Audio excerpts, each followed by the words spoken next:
We're looking at what's going on right now on Capitol Hill and the tick-tock to a vote tomorrow, sometime tomorrow, probably around late afternoon, on Judge Kavanaugh, whether he makes it, to former Assistant U.S. Attorney in the New York Southern District, Jon Sale. John, good to have you. Amid the back and forth on this, a lot of senators are hearkening back to an FBI report and these witnesses of these 9 individuals. And that it wasn't enough to hear Democrats tell it, more than enough to hear Republicans tell it. Exactly what were and are they continuing to read? You know, I think I'm trying to find something good out of all the acrimony, and this is coming down to a razor-thin vote, whether it's going to be by 1 vote. What can I say good about it? Maybe it's a good example of separation of powers, how our republic operates. The whole thing's unnecessary. I mean, it could have been avoided, and I don't want to be critical, well, no, I am being critical, of Senator Feinstein, that when Dr. Ford, and I am not at all unsympathetic to Dr. Ford, my wife, who's my law partner, has represented victims of sexual violence, and I understand those issues, and we're sensitive to it.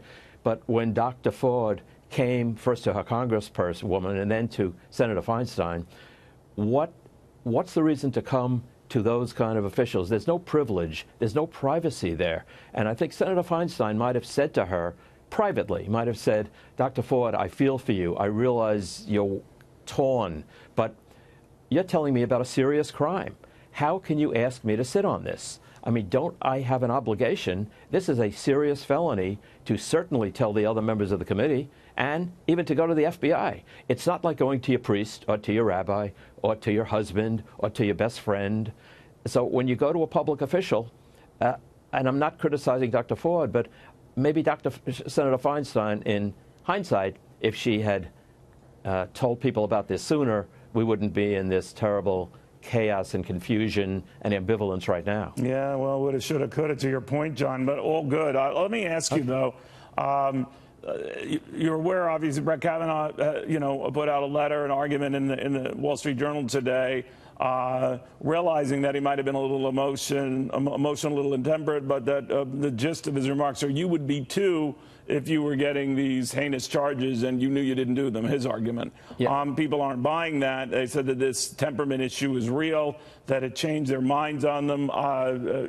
Former Justice Powell, all of 98 years old, is saying that alone disqualified him to be a judge on the court. So whether he makes it to the court or not, he'll always have an asterisk attached to his name now. And I don't know if that's right. Yeah, no, well, actually, I think it was Justice Stevens, but yes, I apologize. Yep. No. I mean, you're right, but there are rules that have existed since the Republic started, and one of them is a prospective judge, has to keep his mouth shut. But we're in the 21st century, and he came under attack. He came under an unimaginable attack, and he's human. And I think, watching the hearings, the first set of hearings, he was remarkable. But then the second set of hearings, I think he was a little bit intemperate. And I think that there was a lingering question. Him being and he should have, that's why I think the editorial was okay. Right, and I know that Justice John Paul Stevens, to your point, was saying that bothered him, and on any normal day and any normal behavior and any normal set of hearings, he would be most correct.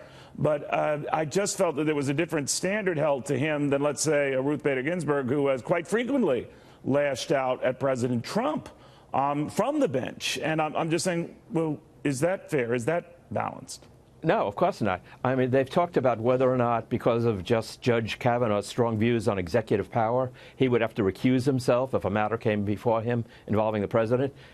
Justice Ginsburg called the president a faker. Right. So would she have to recuse herself? Well, nobody's asking that question. I think we have to just trust our judiciary that they're going to do the right thing, and if they're biased, they will recuse themselves. If they're not, they will not. Yeah, it is amazing. There's often a double standard, and I'm all for covering all of these things, but we better make sure we cover all of these things, from the statements that might look intemperate on the part of a guy who wants to sit on a Supreme Court to the statements already made by a number of justices who already do. Well, more to this. Yeah. Well, I'm concerned about what's going to happen, assuming he is confirmed, that it may not be over. No, you're right about that. I don't think it is. I want the American people to have faith in the judicial system. All right. Sorry for the confusion there, but I think you're right. I think it leaves a lot open there, no matter what side you're on here. Be careful what you started here. That's right. How about if the Democrats win the House, how about the beginning of impeachment proceedings? They look at that seriously. They do look at that seriously. We're not there yet, but a lot coming on. Very good to have you, John. We'll watch this very, very closely. Jon Sale.